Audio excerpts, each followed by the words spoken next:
तो लोकतंत्र किसी भी देश की आत्मा है और इस आत्मा को आखिरी पायदान तक पहुंचाने के लिए पंचायती राज पर जोर दिया गया कि नीचे के स्तर पर आम आदमी को मजबूत बनाना है, लोकतंत्र का हिस्सेदार बनाना है। लेकिन निचले स्तर पर सत्ता की भलाई के लिए लोकतंत्र को कैसे खटाई में डालने की कोशिश होती है, इसकी तस्वीरें अब उत्तर प्रदेश से आ रही हैं।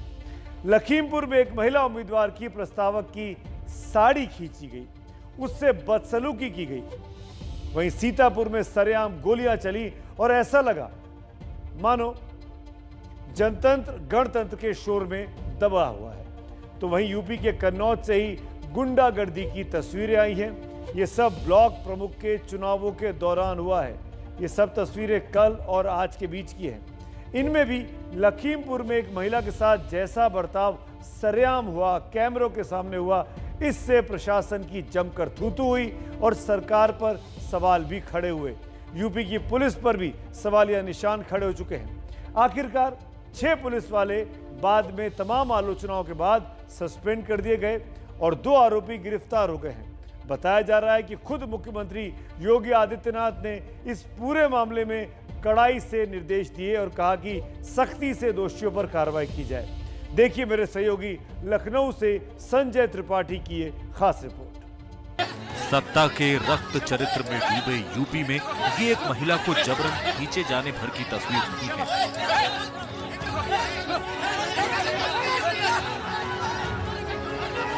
ये देश के सबसे बड़े सूबे में शर्मसार होती इंसानियत की तस्वीर है। ये भारत की परंपरा, सभ्यता और संस्कृति का चीरहरण है। ये उत्तर प्रदेश में लोकतंत्र के चीरहरण की तस्वीर है। जिस तरह महाभारत में चीरहरण हुआ था, वही तो पैटर्न बीजेपी के शासनकाल में है। कहते हैं कि महाभारत काल के कुछ अवशेष उत्तर प्रदेश के लखीमपुर में दिखते हैं। महाभारत में सत्ता की लड़ाई में किसी द्रौपदी का चीरहरण हुआ था। सभ्यता तो ये कहती है कि किसी महिला की मर्जी के बगैर उसकी कलाई पकड़ना भी घनघोर असभ्यता है। तो फिर ब्लॉक प्रमुखी के लिए खुलेआम एक महिला को पकड़कर घसीटने को सभ्यता के शब्दकोश में क्या कहा जाएगा? आप उस महिला की जुबानी उसका दर्द सुनिए। मेरे साथ हुआ, हम लोग अंदर जा रहे थे रोड गेट से, तो लोग अंदर घुसने नहीं देते थे। हम लोग चल रहे थे बराबर, उन रेखा वर्मा सांसद के गुंडों ने मेरी पकड़ ली साड़ी, हमको बाहर फेंक दिया। बहुत सारी पुलिस, कोई नहीं सुना मेरी, हमें आवाज देती रही, कोई मेरे पास आया नहीं। अनीता का आरोप है कि ये सब बीजेपी सांसद रेखा वर्मा के इशारे पर हुआ और उस दौरान पुलिस आंखों पर पट्टी बांधकर बैठी रही। लखीमपुर के पसगवा ब्लॉक की ये घटना है। गुरुवार को पर्चा दाखिल करने का आखिरी दिन था। समाजवादी पार्टी की उम्मीदवार रितु सिंह पर्चा दाखिल करने गईं, तो उनके लिए अनीता यादव प्रस्तावक थीं। इनका आरोप है कि बीडीओ दफ्तर में इनको घुसने ही नहीं दिया जा रहा था। रितु सिंह का ये भी आरोप है कि सुधा के साथ जो जबरदस्ती बाहर हुई, उनके साथ वैसी ही अंदर करने की कोशिश की गई। पर्चा हम नामांकन करने गए थे अंदर, तो गेट पे पहले रोका मुझे, मैं जबरदस्ती घुसती चली गई वहाँ। ठीक बाद में पर्चा छीना झपटी होने लगी अंदर। वहाँ रेखा वर्मा के गुंडों ने खूब 200-250 लोग थे उन्होंने खूब छीना झपटी की हमसे। उसी बीच मेरी साड़ी खुल गई, ब्लाउज मेरा फट गया और मेरा पर्स छीन लिया। लेकिन किसी महिला के साथ ऐसी अभद्रता की तस्वीरें बताती हैं कि लोकतंत्र किस दलदल में फंसा है।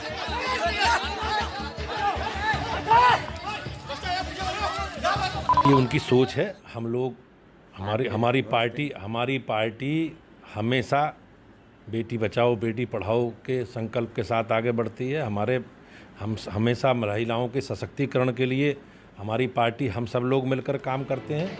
किसने उकसाया, किसने भड़काया, किसने बदतमीजी की, किसने इशारा किया, ये सब भूल जाइए। याद रखिए तो बस इतना कि सत्ता की मामूली चाशनी के लिए भी यूपी में सरेआम किस तरह महिला की मर्यादा को नीलाम करने की कोशिश हुई। मामला समाजवादी पार्टी से जुड़ा था तो अखिलेश यादव सामने आया।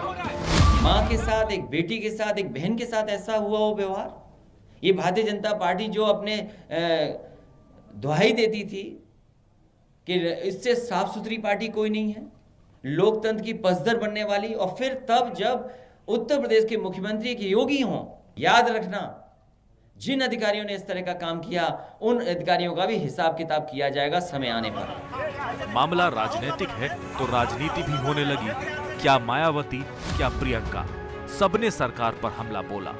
कांग्रेस महासचिव प्रियंका गांधी ने ट्वीट किया, पीएम साहब और सीएम साहब, इसके लिए भी बधाई दीजिए कि यूपी में आपके कार्यकर्ताओं ने कितनी जगह बमबाजी, गोलीबारी, पत्थरबाजी की, कितने लोगों का पर्चा लूटा, कितने पत्रकारों को पीटा और कितनी जगह महिलाओं से बदतमीजी की। कानून व्यवस्था की आंख पर पट्टी बांधकर लोकतंत्र का चीरहरण चल रहा है। आम आदमी पार्टी ने सीधे चुनाव आयोग से सवाल पूछा कि हुजूर आपके राज में क्या हो रहा है? क्या चुनाव आयोग नाम की संस्था समाप्त हो चुकी है? लखीमपुर खीरी में ब्लॉक प्रमुख की प्रस्तावक के साथ खुलेआम गुंडागर्दी की गई। ब्लॉक प्रमुख का चुनाव रद्द हो। बात बढ़ी तो प्रशासन हरकत में आया। सीओ और दारोगा समेत 6 पुलिस वाले सस्पेंड हो गए और 2 आरोपियों को गिरफ्तार कर लिया गया और बाकी आरोपियों की तलाश जारी है। साथ ही इस मामले की मजिस्ट्रेट जांच होगी। मेरे द्वारा और एसपी साहब के द्वारा हम लोगों ने मौके का भ्रमण किया और वस्तु स्थिति की जानकारी ली। घटना की गंभीरता को देखते हुए जिले स्तर पर उसके मजिस्ट्रेट जांच के आदेश किए गए हैं। पुलिस कर्मियों की अपने कर्तव्य के प्रति लापरवाही बरतने के कारण क्षेत्राधिकारी मोहम्मदी, एसएचओ पसगवां आदर्श कुमार सिंह एवं 1 इंस्पेक्टर और 3 सब इंस्पेक्टर्स को निलंबित किया गया है। ब्लॉक प्रमुख के इस चुनाव में जीत का जश्न चाहे जो मना ले, लेकिन हार तो लोकतंत्र की ही हो रही है। एबीपी न्यूज की रिपोर्ट। ये वही उत्तर प्रदेश है जहां बीते 1 हफ्ते पहले आपको याद होगा पंचायत चुनावों में ऐसी छीना झपटी और मारपीट की तस्वीरें आई थी। तब भी उत्तर प्रदेश के प्रशासन पर, उसकी पुलिस पर सवाल खड़े हुए थे। अब जबकि 1 हफ्ते बाद इस तरह की घटना घट रही थी ब्लॉक प्रमुखों के चुनाव में, तब तो शायद पुलिस को तैयार हो जाना चाहिए था। क्या कर रही थी यूपी की पुलिस? क्यों हाथ पर हाथ धरे बैठे थे? और क्या ये ना माना जाए, जैसा कि विपक्ष आरोप लगा रहा है, कि ये सब कुछ वेल प्लान तरीके से चल रहा था? दरअसल उत्तर प्रदेश में ब्लॉक प्रमुख का चुनाव कल होने वाला है। अब तक चुनाव में क्या क्या हुआ है पहले हम आपको ये बता देते हैं, फिर इस कहानी की कुछ और बातें आपको बताऊंगा। उत्तर प्रदेश में कुल 826 ब्लॉक प्रमुख सीटें हैं। इनमें 825 के लिए चुनाव हो रहे हैं और इनमें से 316 उम्मीदवार निर्विरोध चुन भी लिए गए हैं। निर्विरोध ब्लॉक प्रमुखों में बीजेपी के 292 लोग चुने गए हैं, समाजवादी पार्टी से जुड़े 12 लोग चुन लिए गए हैं और अन्य पार्टियों के दूसरे जो विजेता हैं वो भी करीब 12 हैं। बाकी बची हुई जो सीटें हैं उस पर अब कल वोट पड़ेंगे और बताया जा रहा है कि कल शाम तक नतीजे सामने भी आ जाएंगे। लेकिन इन चुनावों की कीमत लोकतंत्र को ही चुकानी पड़ी है। कहीं गोली चली तो कहीं किसी को अगवा करने की कोशिश हुई। इसमें यह भी सवाल उठा कि क्या हमारा लोकतंत्र ऐसी ही हिंसा को झेलने के लिए अभिशप्त रहा है? चाहे वो पश्चिम बंगाल हो जहां पर लगातार राजनीतिक हिंसा की खबरें आती थी, क्या उसी कैटेगरी में अब उत्तर प्रदेश भी आता जा रहा है? सवाल विरोधी ये भी पूछ रहे हैं। देखिए ये खास रिपोर्ट। यूपी में ब्लॉक प्रमुख के चुनाव में कहीं गोलियां चली, कहीं किसी उम्मीदवार के अपहरण की कोशिश हुई,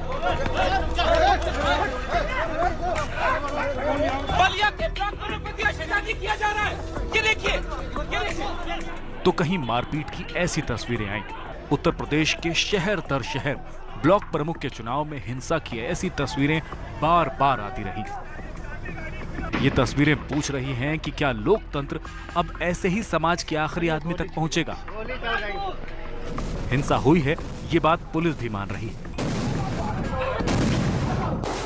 सामान्यतया जो घटनाएं हुई हैं वो मतदान स्थल से दूर हुई है, जैसे आपसी मारपीट या पर्चा छीनने की बात हुई है। कहीं कहीं 2 पक्षों के आमने सामने एक ही समय आ जाने के बाद भी वाद विवाद की बात आई है। जिन लोगों ने भी गड़बड़ियाँ की हैं उनके विरुद्ध आवश्यक और कठोर वैधानिक कार्रवाई अमल में लाई जाएगी, जिनसे कमलापुर दहल उठा। वहां निर्दलीय उम्मीदवार मुन्नी देवी जब पर्चा दाखिल करने जा रही थी तो उनके समर्थकों पर गोलियां बरसाई गई।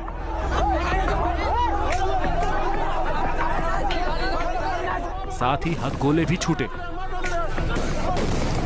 इस अचानक हुई गोलीबारी में एक आदमी जख्मी भी हो गया।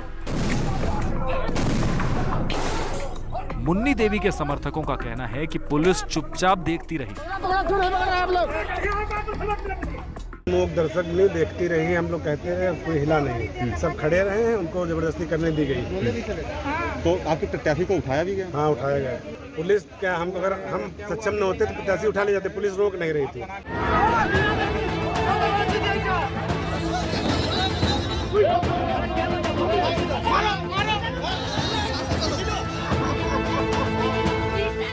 इन तस्वीरों को देखकर आपकी पश्चिम बंगाल में चुनावी हिंसा की याद ताजा हो जाएगी, चाहे चुनाव का समय रहा हो या फिर चुनाव के बाद का समय। पश्चिम बंगाल में हिंसा एक अस्थायी भाव बन चुका है, जिस पर सवाल बहुत उठते हैं। यहां तक कि राष्ट्रीय मानवाधिकार आयोग की टीम भी पहुंचती है। अभी आसनसोल में बीजेपी कार्यकर्ता के घर मानवाधिकार आयोग इसलिए पहुंचा ताकि हिंसा की सच्चाई पता चल सके। वैसे ही मानवाधिकार आयोग की टीम मुर्शिदाबाद में भी बीजेपी कार्यकर्ता के घर पहुंची और दक्षिण 24 परगना में भी, जहां हिंसा की कई घटनाएं हुई। पश्चिम बंगाल में चुनाव बीते 2 महीने से ज्यादा समय हो चुके हैं, लेकिन चुनाव में सत्ता के लिए धधकती आग अब भी सुलग रही है। चुनाव के दौरान और बाद में ममता बनर्जी अक्सर ये सवाल उठा रही हैं कि उत्तर प्रदेश में हिंसा की घटनाएं क्यों नहीं देखी जाती। भारतीय जनता पार्टी के कार्यकर्ता की बुजुर्ग माता को टीएमसी के गुंडों ने इस बेरहमी के साथ पीटा। मुंह पर जो सूजन था उसको देखते हुए आंखों में आंसू आ रहे थे। उनको बोला पहले यूपी तो संभाले, पहले यूपी तो संभाले। यूपी में कितना लोगों को मार दिया, पुलिस को भी मर्डर कर दिया, कितना किसान आत्महत्या किया है, कितना यूपी में कितना लोगों को लिंचिंग करके मरा है। तो चाहे बंगाल में हिंसा हो या उत्तर प्रदेश में, हर जगह उस पर राजनीति का सुविधाजनक रंग चढ़ जाता है। एबीपी न्यूज की रिपोर्ट।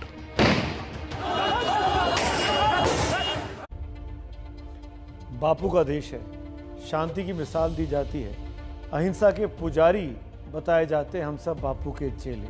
और ये तस्वीरें साफ बयां करती हैं कि अब सिर्फ किताबों में ही बापू समाहित है। ज़मीन पे तो डंडे, गोलियां और एक दूसरे के ऊपर लांछन लगाना, यही काम चल रहा है। हिंदुस्तान के लोकतंत्र की मिसाल दुनिया में दी जाती है। यहाँ पर प्रधानमंत्री का चुनाव भी बहुत ही शांतिपूर्ण तरीके से, आसानी से होता है। सत्ता हस्तांतरण भी बगैर किसी तनाव के होता है। लेकिन क्या वजह है कि ब्लॉक स्तर के इतने छोटे स्तर के चुनावों पर इतनी बड़ी हिंसा हो रही है? आपको इसको समझना होगा। ब्लॉक प्रमुख का पद राजनीति में प्रवेश करने की पहली सीढ़ी है। अगर कोई ब्लॉक प्रमुख बन जाता है तो उसको विधायक बनने का रास्ता आसान दिखने लगता है। उसको लगता है कि अब वो चमक सकता है। ब्लॉक प्रमुख बनने से क्षेत्रीय स्तर पर उस आदमी की प्रतिष्ठा बढ़ जाती है। पंचायती राज के दौर में पंचायतों को भी अच्छा खासा बजट मिला है, इसीलिए भी लोग ब्लॉक प्रमुख बनने की तरफ आकर्षित होते हैं कि एक बहुत बड़े बजट के ऊपर उनके हस्ताक्षर होंगे, उनके वो मालिक होंगे। साथ ही निचले स्तर पर उस आदमी का काफ़ी राजनीतिक तौर पर प्रभाव रहता है, इसीलिए ब्लॉक प्रमुख बनने के लिए उठापटक मची रहती है। और आपको बता दूं, मेरे पास मेरे सहयोगी रिपोर्टर्स के द्वारा ये तमाम जानकारी है कि इस पंचायत और ब्लॉक प्रमुख के चुनावों में राजनीतिक पार्टियों का टिकट पाने के लिए भी, चाहे वो सपा का हो, चाहे वो भाजपा का हो, चाहे वो कांग्रेस का हो, वो टिकट पाने के लिए भी 30-30, 40-40 लाख रुपए तक उम्मीदवारों ने खर्च किए हैं। और इसीलिए साम दाम दंड भेद हर दांव को आजमाया जा रहा है, किसी भी कीमत पर चुनाव जीतना है। वैसे राजनीतिक हिंसा की घटनाओं से उत्तर प्रदेश पहले भी शर्मसार हुआ है। आज मैं आपको इतिहास के उस दुर्भाग्यपूर्ण लम्हों की ओर लिए चलता हूं जो यूपी की विधानसभा में घटित हुए थे। याद करिए, ये तस्वीरें 21 अक्टूबर 1997 की हैं। कल्याण सिंह साहब की सरकार थी और उनको सदन में बहुमत साबित करना था। तब विधानसभा के भीतर विधायकों के बीच माइक तोड़कर फेंके गए, लात घूसे चले, जूते चप्पल सब चले, एक दूसरे के कपड़े फाड़े गए, मुक्के लात सब हुए। दरअसल कांग्रेस नेता प्रमोद तिवारी ने सदन में वोटिंग की मांग की। कांग्रेस के साथ बीएसपी विधायक भी हंगामा करने लगे। इस बीच किसी विधायक के स्पीकर केशरीनाथ त्रिपाठी पर माइक फेंक दिया और उसके बाद हर पक्ष के विधायक आपस में उलझ गए और फिर विपक्ष की गैर मौजूदगी में कल्याण सिंह ने बहुमत साबित कर दिया। उस वक्त उत्तराखंड नहीं बना था, तब 425 की विधानसभा यूपी में हुआ करती थी और बीजेपी के पास 173 विधायक थे, लेकिन उसको समर्थन मिल गया 222 विधायकों का। उस घटना के 24 साल होने जा रहे हैं, लेकिन उससे नेताओं ने कोई सबक नहीं लिया है। उस वक्त के विधानसभा के स्पीकर केशरीनाथ त्रिपाठी ने क्या कहा था, इसको भी जरा गौर से सुनिए। तो यह जो अशोभनीय कार्य है या नियमों का उल्लंघन है, यह किस सीमा तक हुआ है, कितना अधिक हुआ है, इस पर दंड की मात्रा निर्भर करेगी और दंड सदन तय करेगा, कोई व्यक्ति नहीं तय कर सकता। तो सुना आपने, उत्तर प्रदेश की विधानसभा में 24 साल पहले जो कुछ हुआ वो बहुत दुर्भाग्यपूर्ण था। आदमी गलतियों से सीखता है, पर हमारे सफेद पोश नेता शायद नहीं सीख पा रहे हैं। सौभाग्य से वैसी घटना दोबारा यूपी असेंबली में नहीं हुई है। विधानसभा किसी राज्य की लोकतांत्रिक चाहतों को पूरा करती है। उत्तर प्रदेश में विधानसभा चुनावों की तैयारियां हो रही हैं, 7-8 महीने में चुनाव है। इसमें एक किरदार असदुद्दीन ओवैसी का है तो दूसरे सुहेलदेव समाज पार्टी वाले ओम प्रकाश राजभर भी हैं। दोनों गठबंधन कर चुके हैं, लेकिन आज राजभर की यूपी सरकार में मंत्री भूपेंद्र सिंह के साथ मुलाकात के बाद क्या राजनीतिक कयास लगाए जा रहे हैं, उसे जानने के लिए आपको देखनी होगी मेरे सहयोगी संजय त्रिपाठी की ये एक और रिपोर्ट। बहराइच वाली ये तस्वीर उत्तर प्रदेश के विधानसभा चुनावों से पहले का एक ट्रेलर का मुकाबला किया जाए। असदुद्दीन ओवैसी एक शख्स का नाम नहीं है।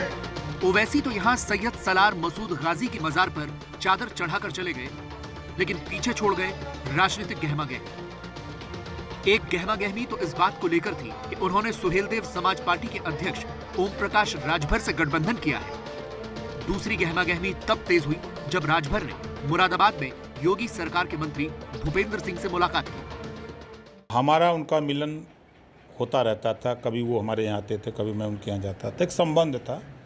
आज भी उसी कड़ी में वो आए थे तो उन्होंने अपने एपीएस से कहा कि राजभर से देखो बैठे खाली हैं तो मिलना चाहते हैं।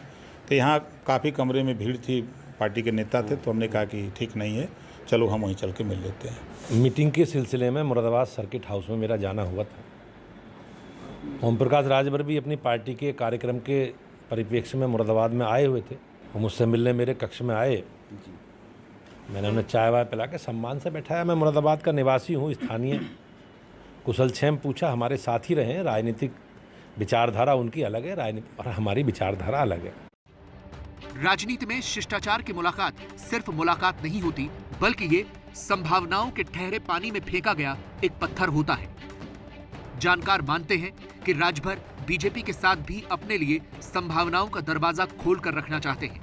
बीजेपी नेता से मुलाकात के जरिए वो ओवैसी पर ज्यादा दबाव बना सकते हैं, जिससे चुनाव में उन्हें ज्यादा सीटें मिले। ओवैसी का सलार मसूद गाजी की मजार पर जाना राजभर समुदाय को आहत कर सकता है, क्योंकि उनके सबसे प्रतापी राजा सुहेलदेव ने मसूद गाजी को मौत के घाट उतारा था। हो सकता है कि ओम प्रकाश राजभर इसी बहाने ओवैसी से छुटकारा चाहते हो, लेकिन अभी भी बीजेपी को लेकर राजभर की तलखी में रत्ती भर कमी नहीं आई। राजनीतिक मामले में आप इतना मतलब ये समझ लीजिए कि धरती नीचे से ऊपर जा सकती है, ऊपर से आसमान नीचे आ सकता है, लेकिन ओम प्रकाश राजभर भाजपा में नहीं जा सकते। राजभर को लगता है कि 44% ओबीसी और 17% मुस्लिम वोट उन्हें सत्ता तक पहुंचा देंगे, लेकिन पिछड़ों और अनुसूचित जातियों में बीजेपी का भी खासा असर हो चुका है। नहीं तो 300 से ज्यादा सीटें नहीं मिलती। ओवैसी के साथ लड़कर अगर राजभर अपनी जीत देख रहे हैं, तो मुख्यमंत्री योगी आदित्यनाथ का बयान कुछ और संकेत करता है। ओवैसी जी देश के बड़े नेता हैं और देश के अंदर प्रचार में जाते हैं, उनका अपना एक जनाधार है। अगर उन्होंने भारतीय जनता पार्टी को चैलेंज किया तो भारतीय जनता पार्टी का कार्यकर्ता उनके चैलेंज को स्वीकार करता है। ओवैसी की मौजूदगी पर योगी का ये बयान बताता है कि चुनावी राजनीति में क्या क्या खेल हो सकते हैं। तो यूपी में चुनावी माहौल पूरी तरीके से गर्मा चुका है और इन ब्लॉक प्रमुख और पंचायत के चुनावों ने इस गर्म माहौल में और ज्यादा घी डाल दिया है।